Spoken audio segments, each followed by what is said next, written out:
Hi, it's Safa from Ontario Tech University presenting WUSC, World University Services of Canada. I am currently the president and I'm here with Gajani from CTYA, and she is also the president who's going to be speaking with us. So can I just get started and first ask you to briefly introduce yourself and explain your connection with the Tamil community? Thank you so much, Safa, for the introduction, and thank you so much for having me on today's podcast. So my name is Gajani Baskaranathan, and I am currently serving as the president of the Canadian Tamil Youth Alliance, commonly referred to as CTYA. CTYA is a federally registered nonprofit organization that was founded in 2009. Our organization aims to empower and educate Tamil youth to become outstanding leaders in society. Our team is made up of volunteers from the ages of 13 to 30. CTYA is made up of a democratically elected body of representatives that form the executive members and board of directors of the organization. CTYA serves the youth community through campaigns and events hosted under our 5 councils: the Arts and Culture Council, the Athletics Council, the Education and Career Development Council, Human Rights and Advocacy Council, and Tamil Nation Development Council. Some of the events that we have hosted is Thalam, the largest Ghana dance competition in North America, where over 250 dancers come together on one stage and attract an audience of 1,000 people annually. We also host Top Talents, which is an awards program that provides $500 bursaries for outstanding Tamil youth who are flourishing in various fields. We also host the Tamilam Challenge Cup for volleyball, soccer, and cricket. Over 500 Tamil athletes come together to compete for the Tamilam Challenge Cup. We have day-long tournaments throughout the year, and we have annually run these tournaments for over 11 years. Most importantly, CTYA has established Talambaham, a Tamil Genocide Memorial Museum. The word Talambaham has a significant meaning to the Tamil community. Talambu means wound and Aham means home. When put together, Talambaham signifies the wounds faced by the Tamil people due to the Tamil genocide and serves as a place where the Tamil people can come together and begin their healing. As a part of this museum, we have a mobile museum that has been featured at many events and has been a part of the Toronto and Brampton City Halls, Queen's Park, Ottawa Parliament Hill, and various other community events and community centers. And if you're interested in learning about the Tamil genocide, we kindly request you to visit tamilmuseum.com and see our Tanbaham exhibit online. I think that is hands down amazing with just how much impact you have on the Tamil community. It's truly amazing. And just all the diverse areas that you're talking about, like sports and recreational, like dancing, and just all of the stuff that it signifies. Like, it is so, so important. And I'm so happy to be able to speak to you on that. So, for my follow-up question, I'd really like to get to know what Bill 104 means to you. Before I begin, I would like to briefly talk about Bill 104 to those audience members who may not be familiar. So Bill 104, Tamil Genocide Education Week Act, will mark the 7-day period in each year, ending on May 18th as Tamil Genocide Education Week. Bill 104 is very important to the Tamil community as it addresses the current effects of the trauma and intergenerational trauma that exists due to the ongoing Tamil genocide. This has been publicly confirmed by social workers, psychologists, and other researchers in Ontario. The ongoing Tamil genocide in Sri Lanka has been a great cause of mental trauma for many Tamil Ontarians. Over 350,000 Tamil Ontarians call Ontario home. After the appointment of a Tamil MVP into office in 2018, the Tamil community, especially Tamil youth, kindly requested this individual to represent the Tamil community and asked for a bill that recognizes Tamil genocide, but also educates Ontarians about the Tamil genocide and other genocides that have occurred in world history through the Tamil Genocide Education Week. Tamil youth felt that this bill will be instrumental in acknowledging the Tamil people's history and serves as the first step for the Tamil community to begin their healing process. This bill is not only important to myself, but to over 350,000 Tamil Ontarians. They will be able to come together, educate one another, and honor the lives that were lost and gain a sense of hope for those who have suffered and still are suffering. Tamil youth around the GTA, CTYA, along with NCCT, the National Council of Canadian Tamils, has played a significant role in lobbying for Bill 104 to ensure the passing into the second reading in 2019. As an organization, we have launched a letter writing campaign and have reached out to thousands of Tamil students who directly wrote handwritten letters to their local MPPs and explained what Bill 104 means to them.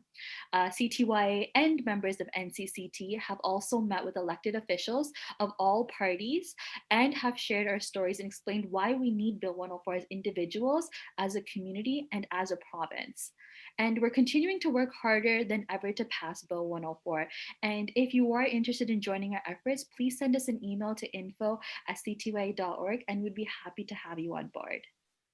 Yeah, that is hands down amazing to just see the whole community come together for such an important cause. Like, I'm honestly admired by it. And you are right, it is so important. And just the impact that it has on mental state is just, it's astounding. And it's really important that we are getting to this topic and addressing it and really shedding light on it. So, thank you so much for explaining what Bill 104 is and the impact that it's going to have.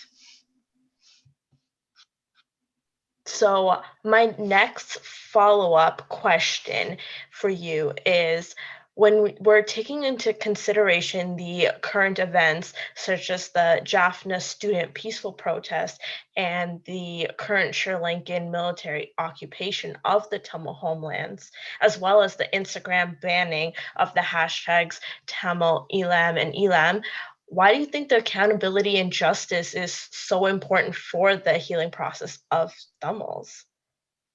So when it comes to the banning of the hashtags of Tamilam and Elam, such acts of censorship promotes invalidation towards the struggles that we have faced as Tamils.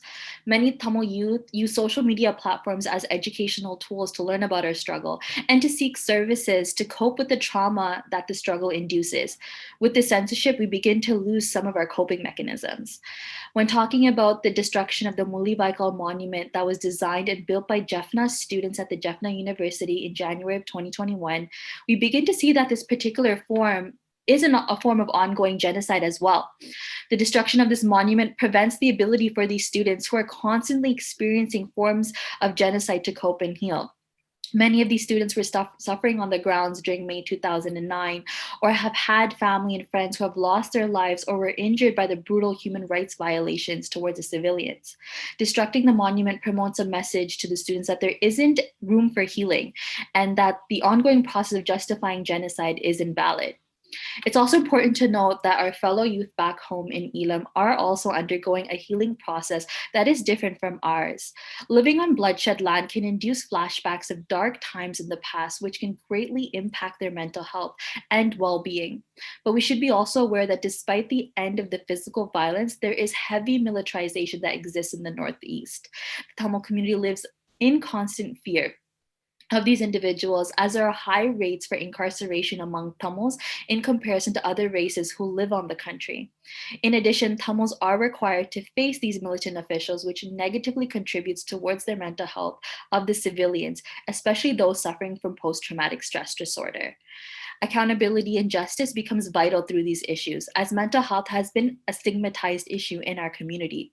With such forms of oppression, students begin to experience further oppression when it comes to working on their mental health and well-being.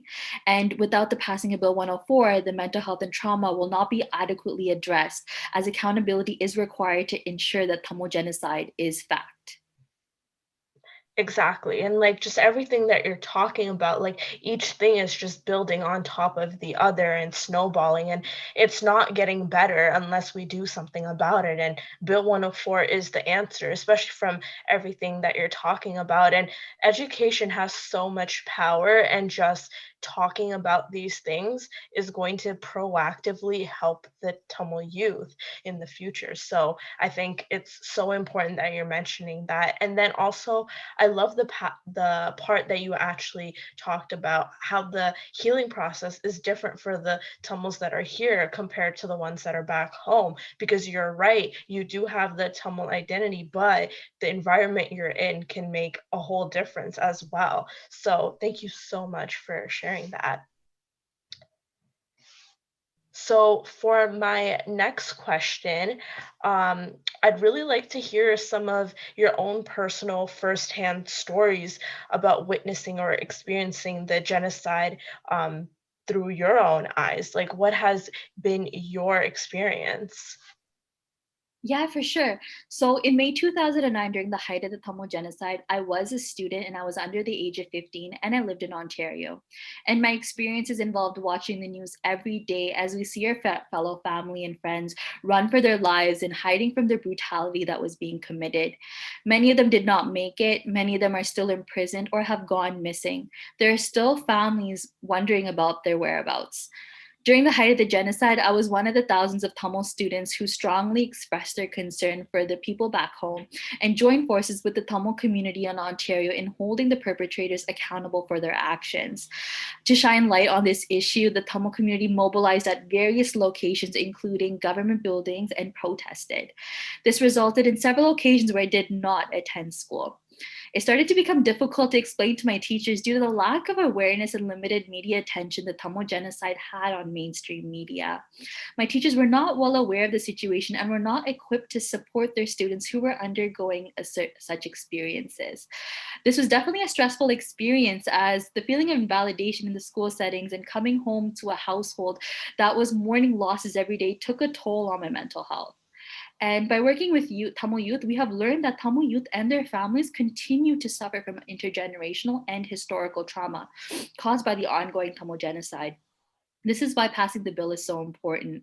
We can begin the healing process and have institutions like the school systems work towards educating and engaging in open conversations with students from other communities as well who are also victims of genocide. I was definitely not the only one who went through this in 2009. With current issues going on in the homeland, such as forced disappearances, land grabs, and heavy militarization, many of us have lost loved ones and are going through constant physical and mental abuse. This is where organizations like CTYA begin to work towards empowering the youth who are victims of intergenerational trauma. And we ensure that these youth are being acknowledged as outstanding leaders of society, despite the trauma that we experience and are experiencing for decades. Yeah, that is so so important to share. And that's something that a lot of us wouldn't really think about, you attending a protest and then having to answer to your teachers and whatever questions they have. And then your peers just looking at the situation because, not all teachers will kind of pull you to the side and be like, hey, what's going on? Sometimes they'll just flat out be like, hey, why weren't you here? Did you experience your teachers kind of pulling you to the side, or did they just kind of ask outright and your peers kind of saw the unfolding of that as well? So, in terms of my personal experiences, I think it was I was expecting a lot of like I was expecting a lot of support in the sense like, oh, how can we help you out?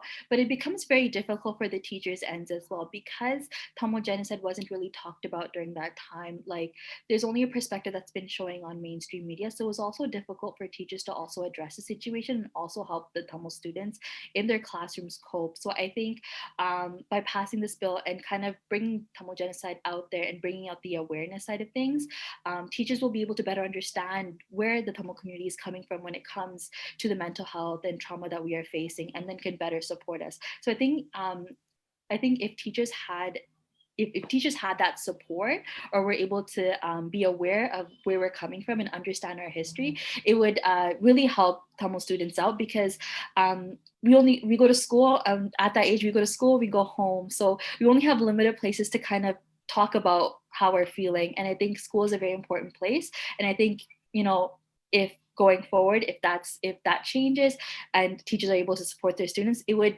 really assist a lot of Tamil students who are in school right now. Exactly. So you did mention the words intergenerational trauma a lot. Do you mind kind of breaking that down for our listeners just so they understand what that really means?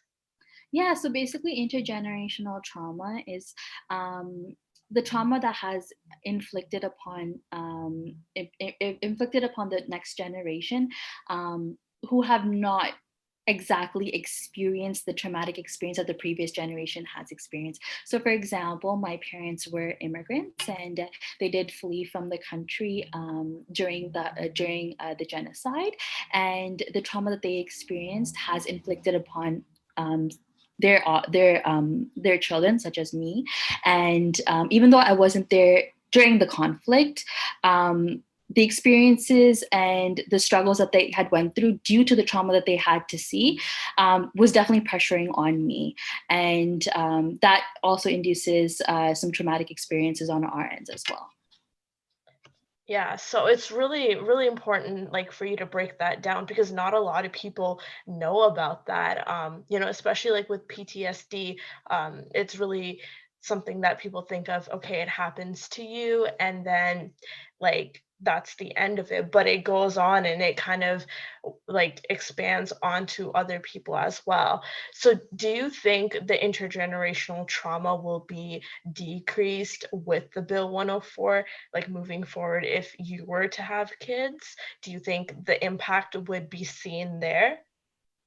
Um, that is the goal. We are hoping that that will be the result.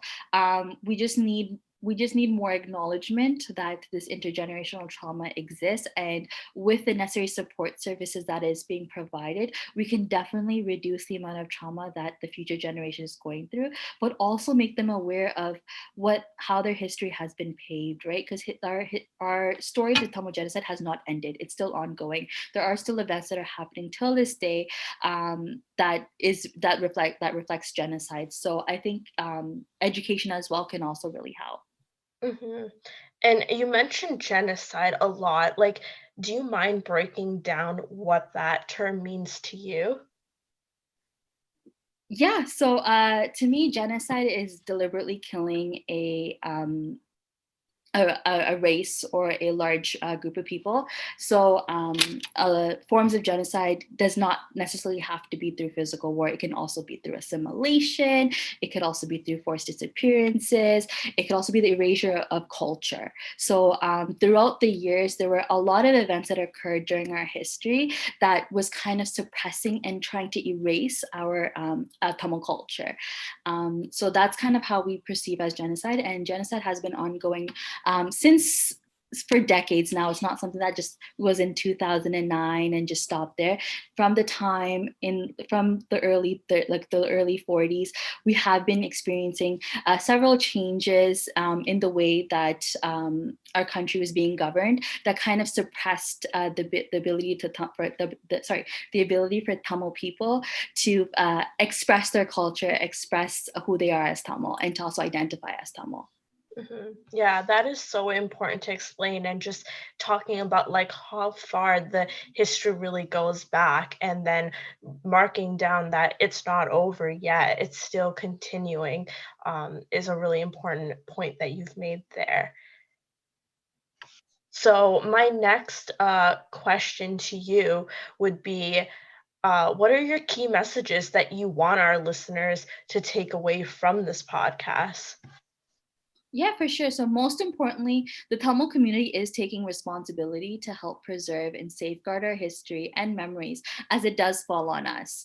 Tamil youth in Ontario carry this trauma caused by genocide, and we must mobilize as Ontarians to work towards addressing this trauma, as mental health and well being is a large and ongoing issue that is faced by youth. The Canadian Tamil Youth Alliance will be working towards educating Ontarians on the genocide through our mobile museum. And we also have a website, as I mentioned earlier, tamilmuseum.com. And we encourage you all to share this resource with your family and friends to understand the issues that we face as Tamils over the decades.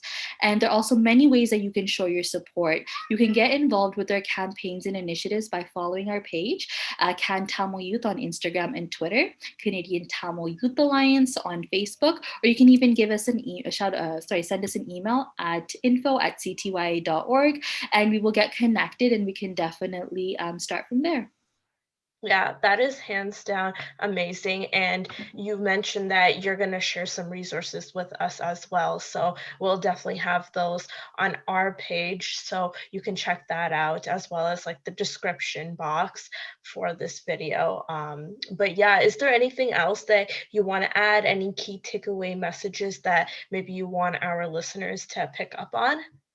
Yep, I just want to let everybody know that this support is the Tamil community is looking for the support from Ontarians. Once this bill gets passed, this will be something that will be implemented throughout the province. So we are looking for your support, and we're looking forward.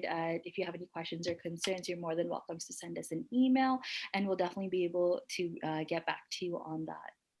Yeah, that is amazing. And it's really nice to have a special space for youth. It's really, really empowering. And me being a youth myself, I think this is something that really is showing that we have a voice and we should use it. And this is like really important because it's bringing all of the communities all together. Like this isn't like, yes, the Tamil community is very strong and them coming together is great, but it's a change that everyone realistically needs to get on board with.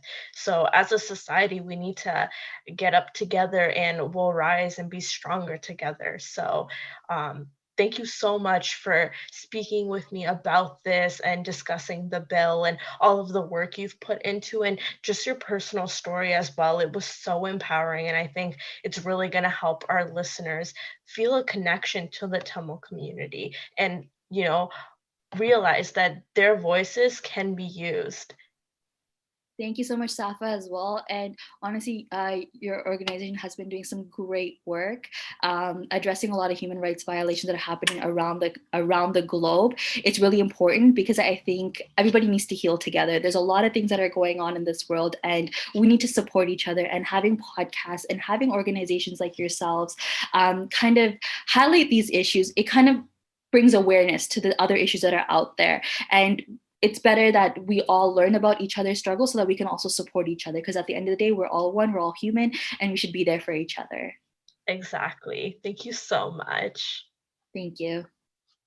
Hello, everyone. My name is Christine, and I'm the Faculty Coordinator for the World University Services of Canada at Ontario Tech University. And I will be discussing how Bill 104 relates to WUSC's work. So the World University Services of Canada is a leading Canadian nonprofit organization comprised of a diverse network of students, volunteers, schools, governments, and businesses who share the vision of a better world for all young people worldwide.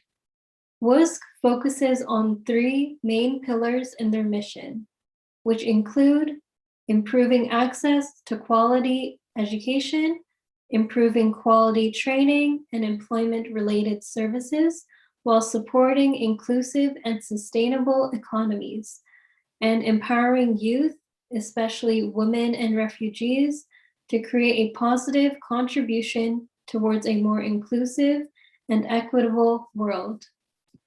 In more than 25 countries around the globe, WUSC is dedicated in supporting newcomers to Canada with their commitment to providing improved access to resettlement necessities, such as educational and economic opportunities, and working alongside other organizations with refugee-related initiatives and programs to create more welcoming communities and overall positive lifelong changes through their signature student refugee program.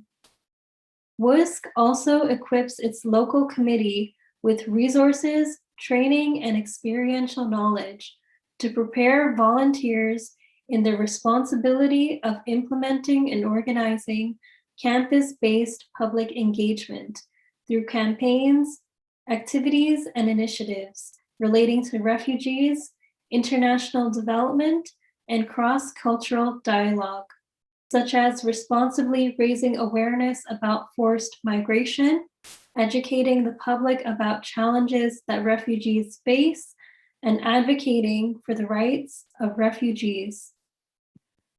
Bill 104, widely known for its title, Tamil Genocide Education Week Act, was brought forward by Tamil Canadian MPP Vijay Thanigasalam, which is a proclamation to dedicate May 12th through May 18th as a period for all Ontarians to encourage education and raise awareness for global and historical genocides, specifically the Tamil Genocide, perpetrated by the Sinhala Buddhist-centric Sri Lankan government during the Civil War, which lasted from 1983 to 2009. Through this podcast, it is evident and extremely essential that WUSC stands by this cause as it focuses on education and empowerment concept of our mission. To publicly recognize, stay aware, and condemn this crime against humanity, to prevent history from repeating itself, while also honoring the lives lost and help to give hope, healing, and reconciliation to the lives left suffering. With that being said, we'd like to extend our gratitude to Gajani once again for her contribution to the Tamil community and for our listeners for supporting us thus far. Thank you.